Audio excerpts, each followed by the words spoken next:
오늘 6절의 말씀을 보면은 자족하는 마음이 있으면 경건은 큰 이익이 되느니라 이렇게 말씀합니다.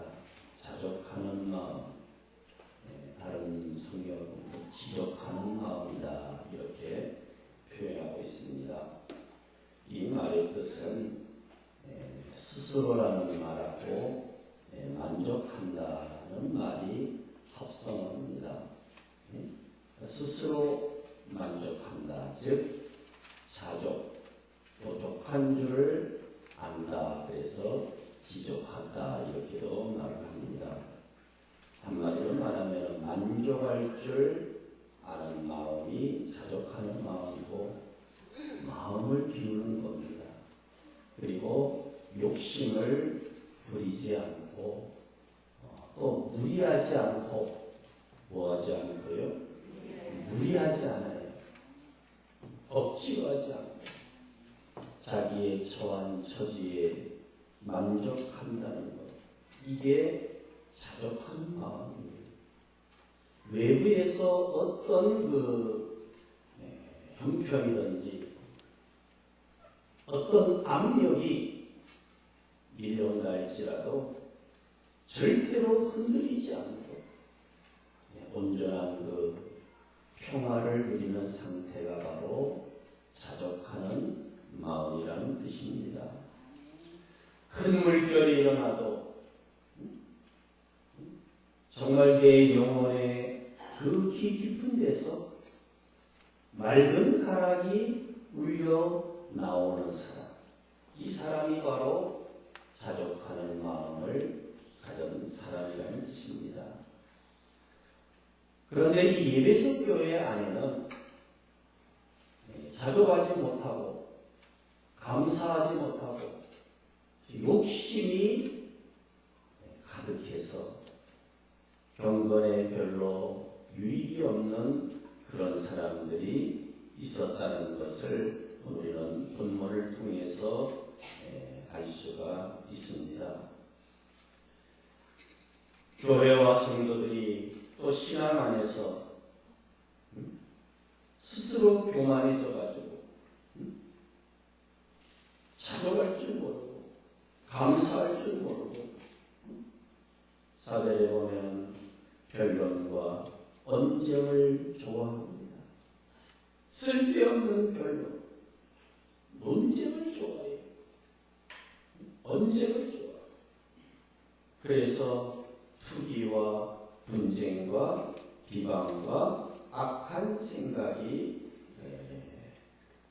난다 이렇게 말합니다.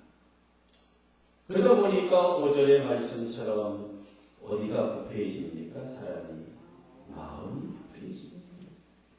삶이 부패하기 전에 벌써 이미 마음이 부패해지니까 진리를 잃어버려요. 하나님 말씀을 떠납니다.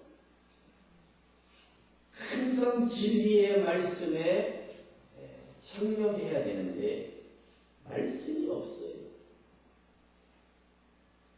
경건을 오히려 자기의 이익의 방편으로 생각하는 자들, 신앙생활도 자기 이익을 위해서 한다는 거예요. 왜 그렇게 열심히 하느냐? 뭔가를 얻기 위해서. 그런 사람들에게는 다툼이 일어난다. 자기 욕심을 따라서 하나님을 섬기는 사람들이 있었다는 거예요.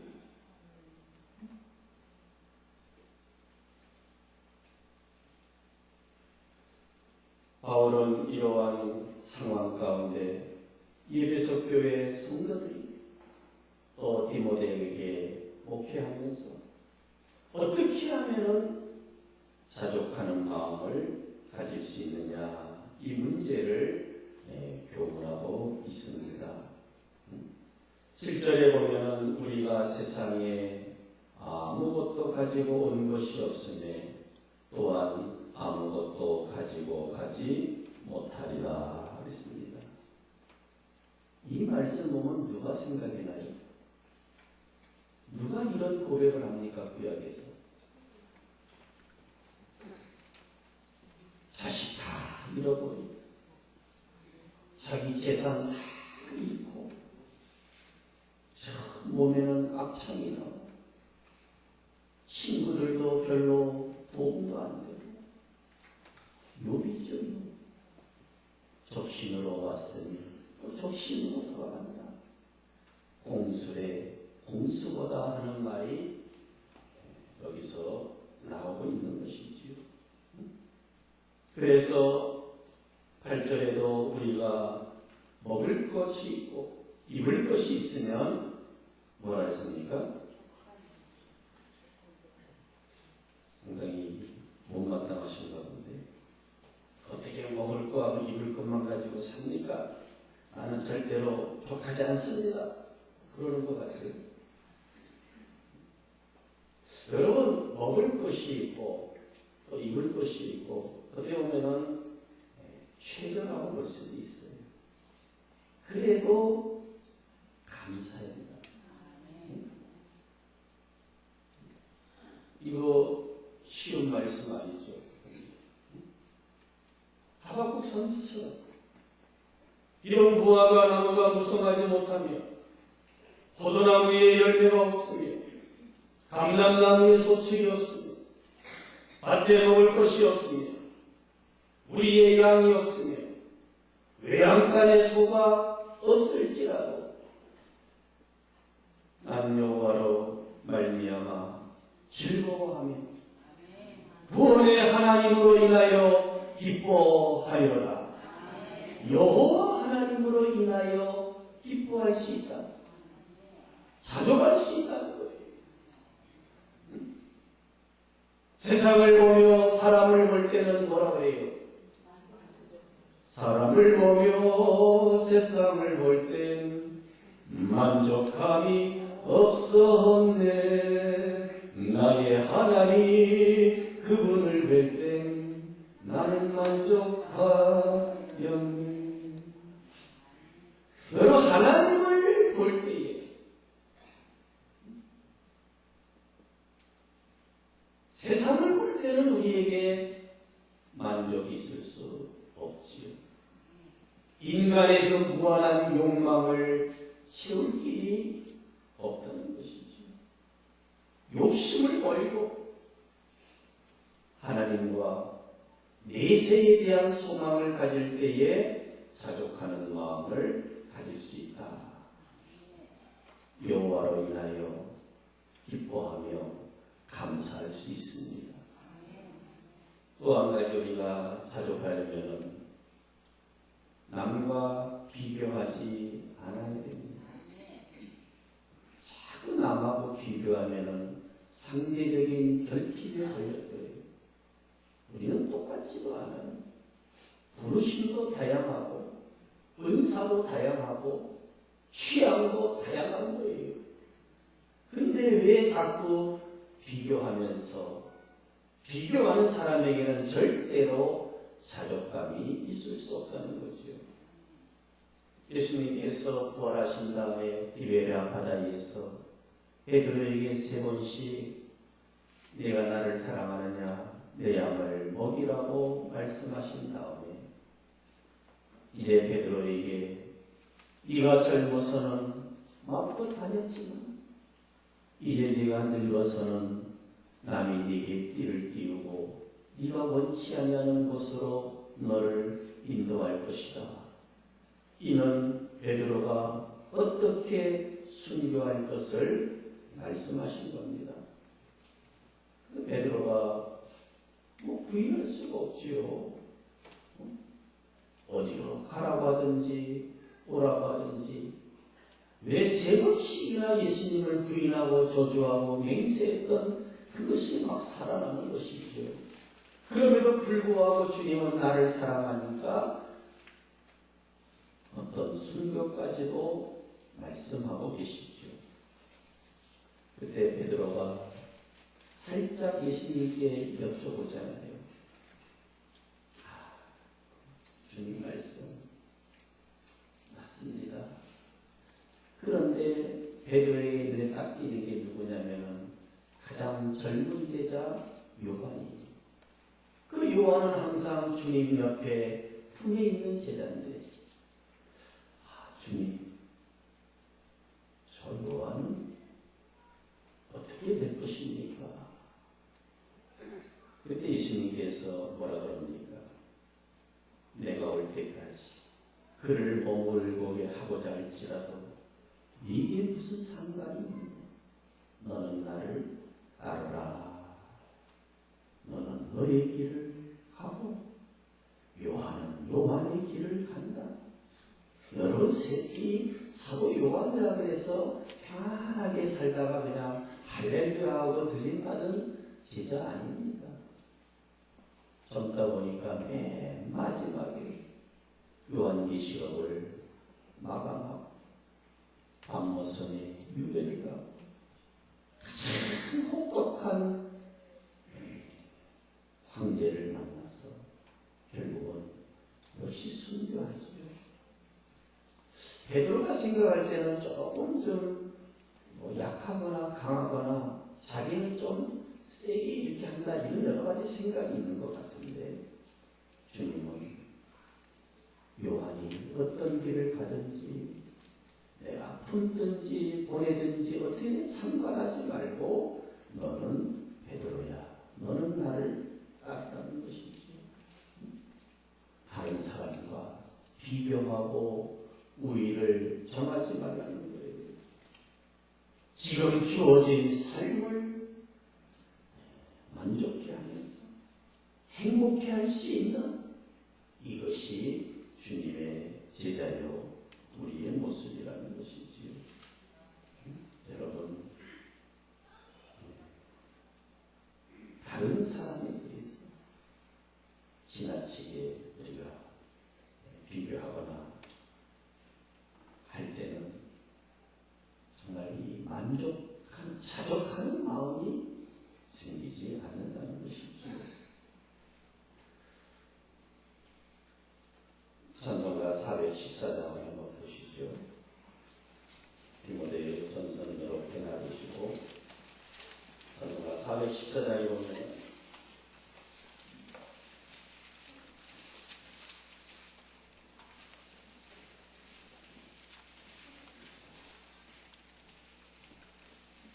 이 세상은 요란하나, 세상은 요란하지만은 내 마음은 뭐라 그랬어요? 시적으로 하셔야죠. 내 마음은 늘 편하다. 왜? 구주의 뜻을 준행하니. 참 기쁨이 누구 것이라고요? 내 것이. 여러분, 구주의 뜻을 준행하셔야 돼요. 나에게 향하신 주님의 뜻을 준행하는 자들은 기쁨이 있어요. 그거를 외면하지 말아야 돼요. 2절에 보면은 이 세상은 어떻습니까, 여러분? 늘 편해요. 또 험악한 일이 뭐하다? 참 뭐만 생각하니? 주님의 은혜만을 생각하니 참 기쁨이 내 것이야. 여러분, 주님의 은혜만을 생각할 때에 자족할 수 있어요. 주님의 은혜가 아닌 것으로 우리는 절대로 자족하지 않습니다. 맨날 불만스럽고, 때로는 그때로 안 되면 화가 나고, 왜 빨리 안 되냐고 힘들 수가 있어요. 그래서 바울처럼 나의 나된 것은 하나님의 은혜다. 전적으로 주님의 은혜라는 사실들을 생각하고 고백하는 거예요.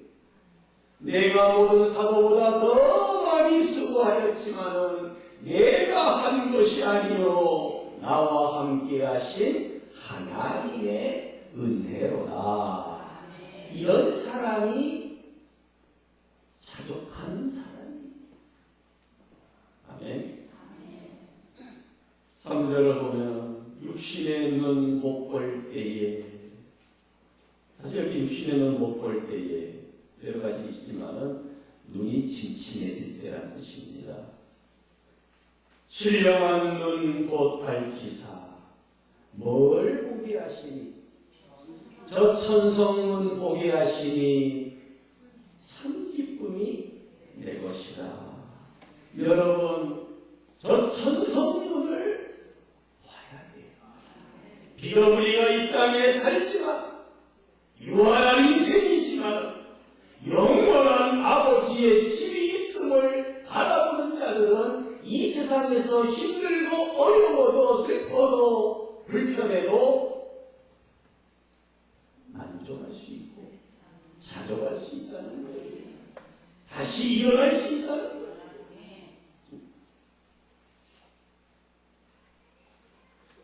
갈수록 우리 눈이 흐려지고 어두워지고 잘 안 보이잖아요. 하나님의 나라는 육의 눈으로 볼 수 없어요. 신령한 눈이 띄어지기를 바랍니다. 영안이 열려야 돼요. 영안이. 비록 육신의 눈은 자꾸 침침해진다 할지라도 영안이 열리는 사람은 이 땅의 삶을 자족하며 살 수 있다. 나 어떤 환경에 갖다 놔도 끄떡없다는 거예요. 4절에 보면은 내 마음과 내 영혼이 모든 욕심 다 뭐하고 버리고 주님의 은혜로 성결하니, 주님의 은혜로 욕심을 버릴 때에 여러분 자족한 마음이 생겨요. 욕심을 버려야 됩니다. 나중에 나오지만 욕심이 가장 큰 적이에요. 여러분 열심히 해서 귀한 것들을 많이 가지란 이거를 부정하는 게 아니에요. 욕심, 자기 분수에 맞지 아니하고 때로는 별로 수고도 노력도 하지 아니하고 그저 채우려고만 하는 이러한 욕심이 있는 사람들은 자족할 수 없어요. 5절에 보면은 이 육신의 행락보다 뭘 더 좋아해요? 신령한 복을 더 좋아합니다. 내 마음과 뜻 다 합하니 저 천성만. 여러분 육신의 행락보다 신령한 복을 더 좋아하시기 바랍니다. 이것이 우리가 이 어려운 세상에서도 자족하며 승리할 수 있는 비결이에요. 구주의 뜻을 행하시기 바랍니다. 주님의 은혜만을 늘 생각하세요.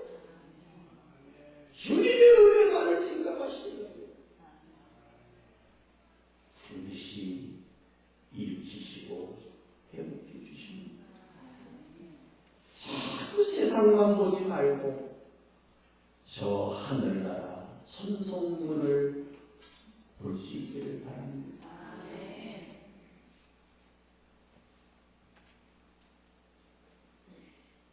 모든 욕심을 다 버려야 해요. 안 되면은 힘이라도 쓰셔야 해요. 욕심 꾸러기가 나는 만족하는 거 못 봤어요. 사람이요 한번 뒤집어지면요 제 것만 채우려고 해요. 남을 배려하지 않아요. 권력의 욕심이 한번 들어가면요, 물질의 욕심이 한번 들어가면 사람도 마찬가지예요. 아, 저 사람을 내 사람으로 만들어야지. 맘만 먹고 하면요 만들어져요. 수단과 방법을 가리지 않는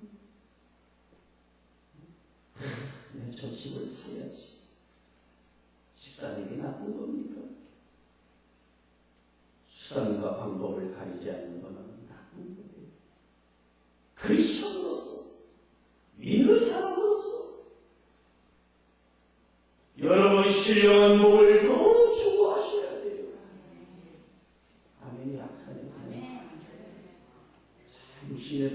그냥 좀 트럭으로 그냥 몇 대 갖다 드리고 싶은데 그걸 부정하는 거 아니에요, 여러분. 신자는 성경은 그런 걸 부정하지 않아요.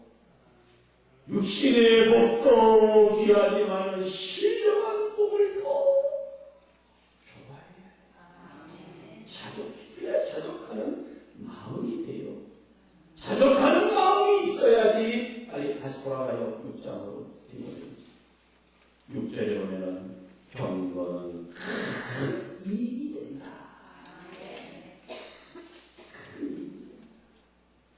그러면 우리는 무엇에 대해서 자족해야 합니까? 오늘 성경에서는 특별히 대표적으로 물질에 대해서 자족하라고 말합니다. 다시 말하면 물질의 집착에서 벗어나라는 거예요. 여러분 이 7절과 8절은 다시 보지만은 재물에 대한 차원이 아주 높은 가르침이에요. 누가 이런 말 할 수 있어요? 우리가 세상에 올 때에 가지고 온 것이 아무것도 없다.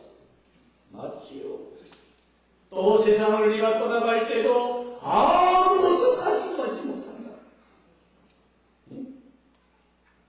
그러니 지금 가장 기본적인 먹을 거, 입을 거, 그저 살 것이 있으면은 족한 줄로 알라는 거예요. 오늘 이거 분별 못해가지고 힘들고 아파하는 정도가 아니라 멸망의 길을 걷는 사람들이 있다는 것을 보여주고 있지 않습니까? 이런 것들을 사모하는 자들은 미혹을 받는 거지요. 여러 가지 시험에 붙입니다. 여러 가지 올무가 있어요. 어리석고 해로운 욕심에 떨어질 수밖에 없고 이런 사람은 파멸과 멸망에 빠지게 하는 것이다. 이렇게 말합니다. 우리는 알 것을 알고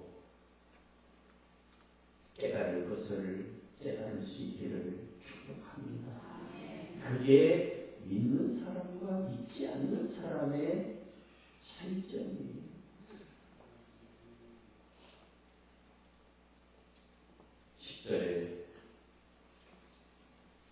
별로 이렇게 좋아 보이지 않잖아요. 첫째는 돈 얘기가 나옵니다.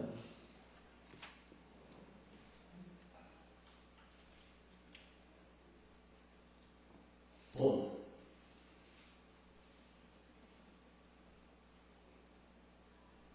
어찌 보면은 이 단어는 사람이라면 누구나 좋아하는 것이죠. 가장 좋아한다고 해도 과언이 아니에요.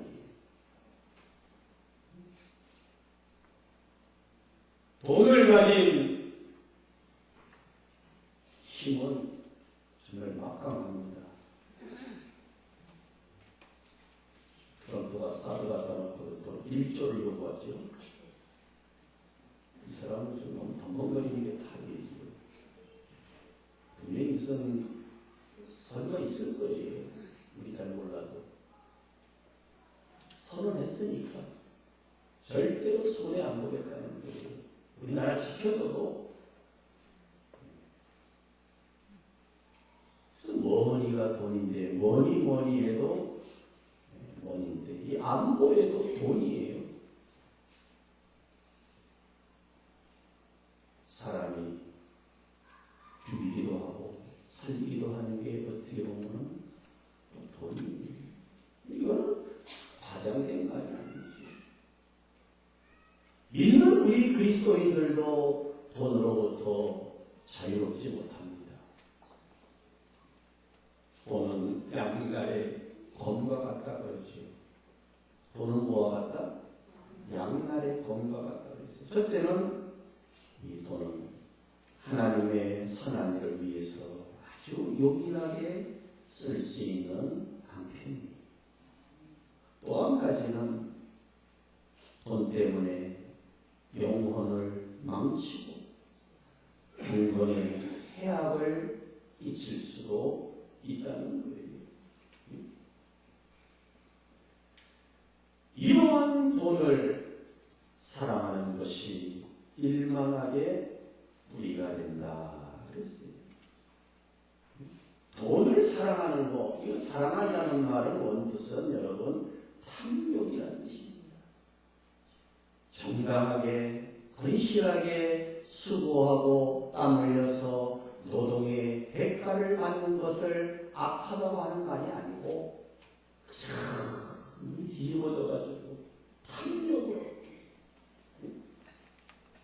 탐욕은 일만 악의 뿌리가 된다. 여러분 결국은 가다 보면은 다 뭐 때문에 일났습니까? 예? 뭐 때문에 일난 것 같아요? 그놈의 돈 때문이라고 하더라고요. 결국에는 왜 이렇게 슬퍼하냐니까 그 돈 때문에. 어떤 분들은 믿음에서 떠난 거 보니까 그 돈 때문에 믿음도 저버리고 믿음도 떠나고 교회도 떠나고 하나님도 떠나고 결국은 방황하는 인생을 볼 수가 있습니다. 돈 때문에 사람과의 관계가 무섭게 망가지고 부모와 자식과의 관계도 이상해지고 형제와 형제 관계도 이상해지는 게 보니까 돈 때문에.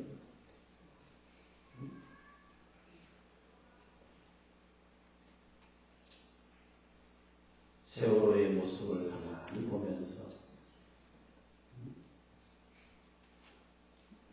왜 그랬을 것 같아요? 결국 세월호가 구원파 유병원이가 세모, 세월호 다 거기에 구원파에 관계된 건데 왜 그랬습니까? 돈 좀 더 벌려고 물건을 실어야 돼요. 물건을 더 싣기 위해서는 수평수도 좀 빼야 되고 빼니까 조금만 해도 중심을 잃어버리고 배는 전복될 수밖에 없는 거예요. 아니야, 어찌되든지 말든지 온갖 편법과 불법을 저지르는 그러니까 이 안성에 있는 구원파 유병원이의 그 재산은 어마어마합니다. 이 말씀을 알았더라면 그렇게 하지 않았을 거예요. 하나님 말씀을 개떡같이 듣고 개떡같이 가르치는 사람들이라니. 뭐 우리가 그 사람 뭐 죽은 걸로 일단 알아야죠. 죽었다 치고 그 많은 돈 누구나 가져왔습니까? 참 어리석은 인간이에요.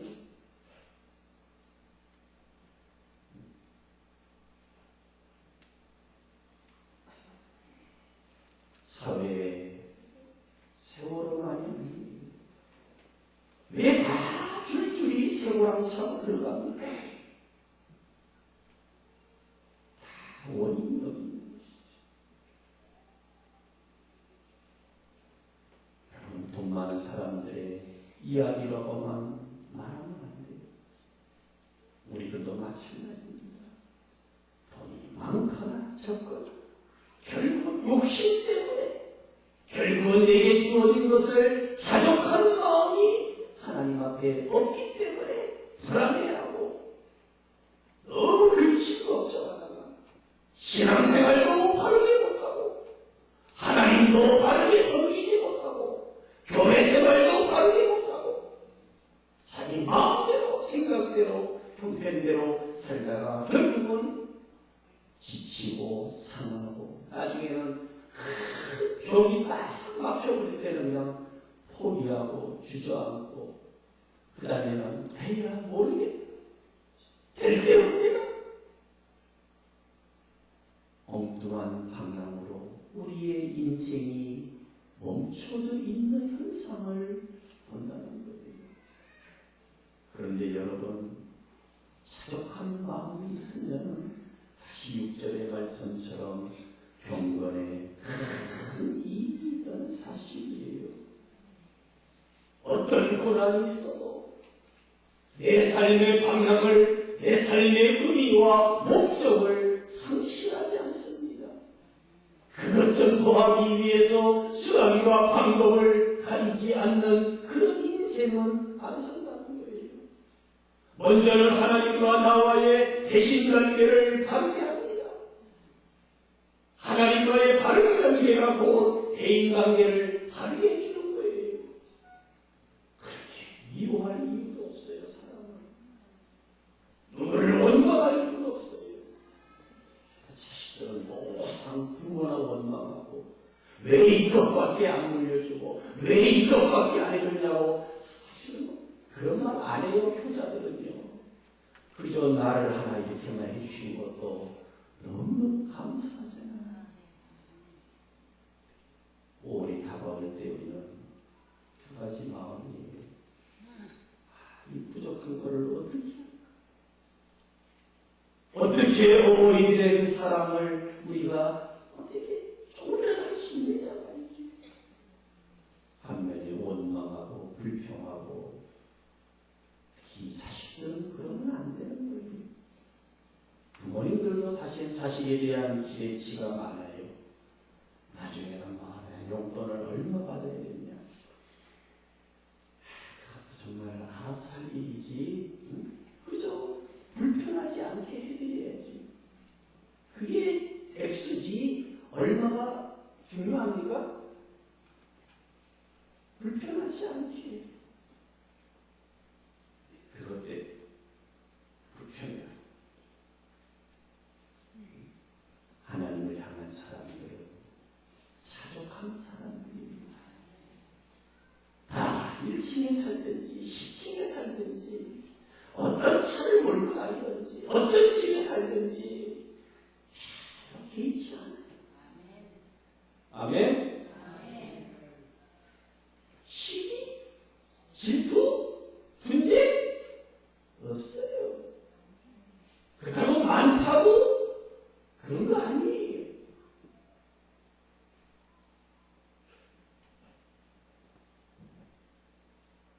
남을 이해하고 사랑할 수 있어요. 가정이 이상하게 평안해요.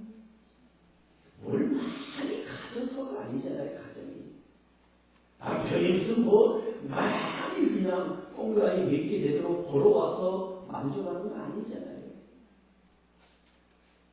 그런 성도들은 교회 와도 평안할 수밖에 없어요. 교회 생활이 평안해지는 거예요. 그래서 행복하다 그래요. 그런 사람들이 또 다른 사람들에게 행복의 꽃다발을 또 줄 수 있는 거예요. 그것이 하나님께 영광입니다. 그것이 하나님의 나라를 이루어가는 거예요. 정말 우리는 하나님께서 우리 주신 은혜를 따라서 자족하는 마음, 감사하는 마음으로 승리하시기를 바랍니다. 높은 산이 거친 들이 초막이나 궁궐이나 내 주 예수 모신 곳이 천국이라고 했습니다. 그 은혜를 누리셔야 돼요. 죽어서 천국의 은혜를 누리는 것도 있지만 이 땅에서도 맛보고 누리시는 게 신앙생활이에요. 자꾸 천국 가서만 얘기하면 안 돼요.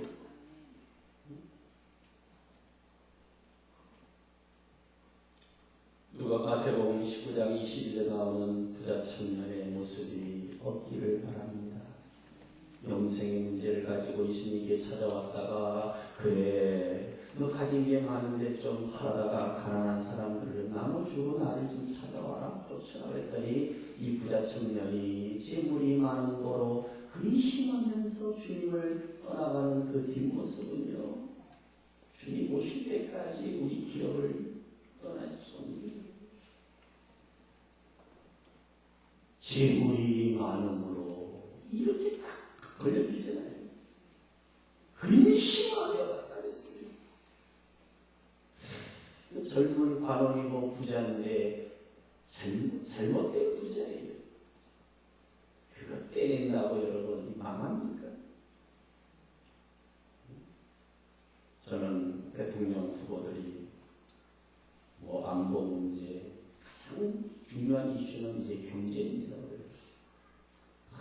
일자리 창출하고 뭐 부자들에게 뭐 전세를 가지고 어떻게 무슨 방안이 많이 나와요. 나쁘지 않아요. 일자리 만들어야지요.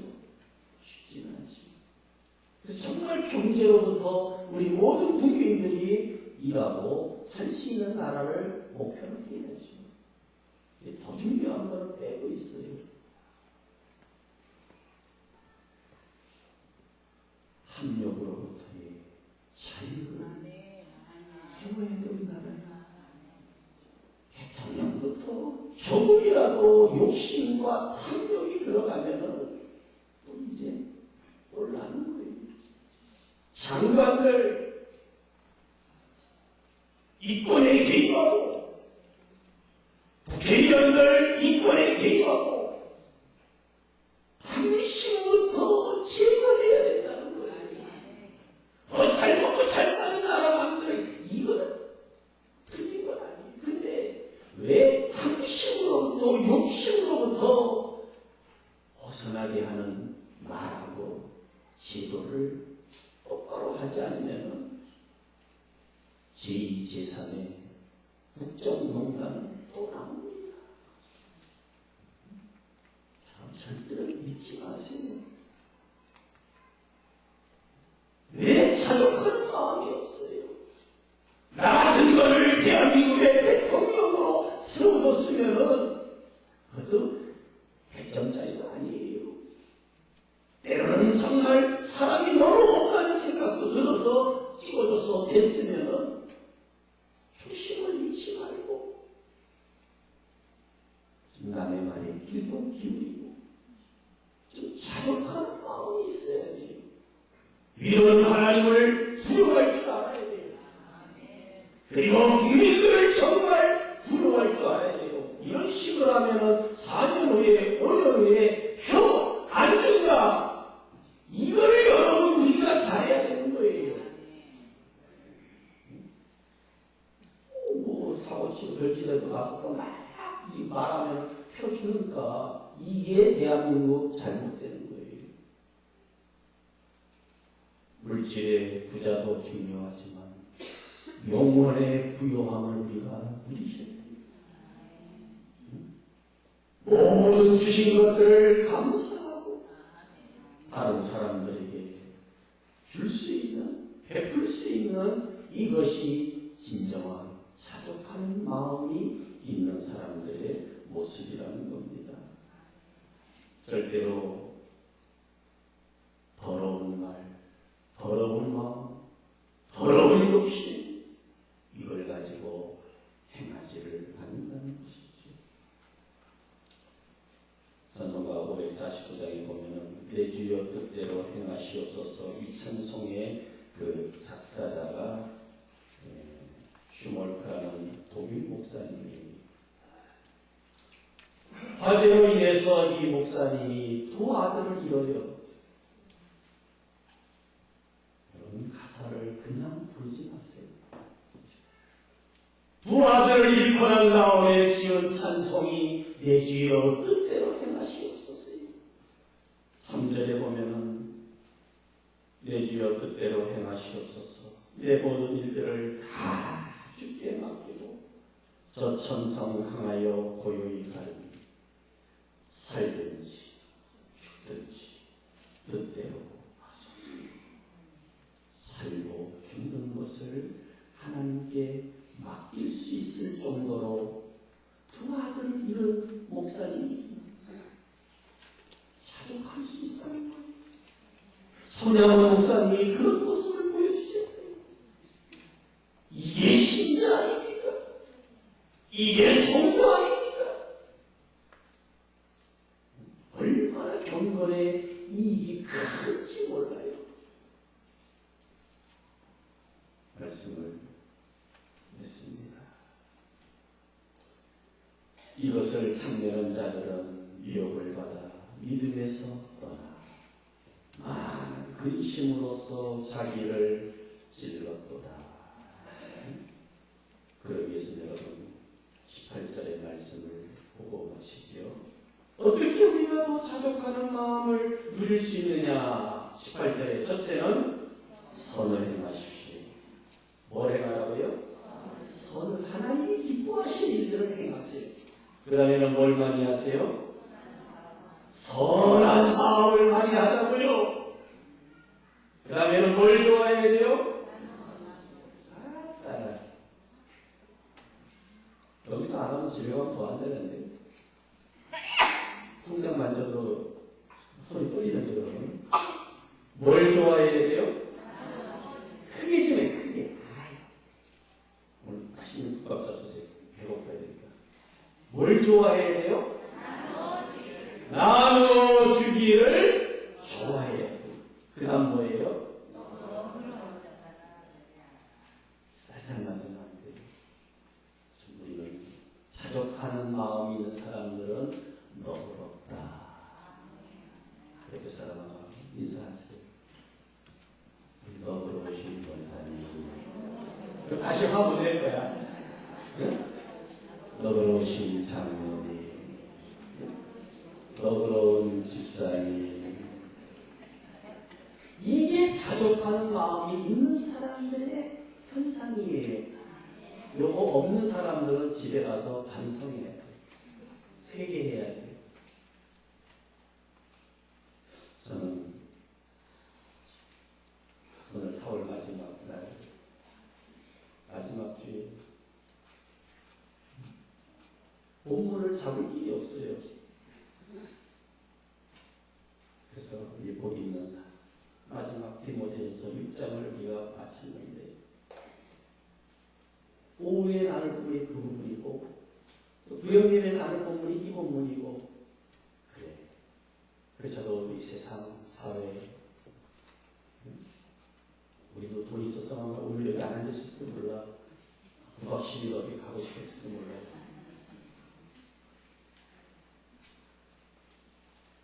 나라의 큰 대선을 앞두고 오늘 이 그리스도인들이 때로는 물질 때문에 어려움을 겪는 성도들, 때로는 물질을 더 가지고 하나님을 기쁘시게 하고 싶어하는 성도들을 볼 때에 이 물질 관계가 얼마나 귀하고 복된 것인가. 큰 은혜와 위로와 축복이 여러분들이 경영하시는 모든 일들이 주 안에서 복될 줄을 믿습니다. 좀 방향을 잘 잡읍시다. 그리고 그 길로 함께 나가자. 찬송가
자족하는 마음을 주시니 감사합니다.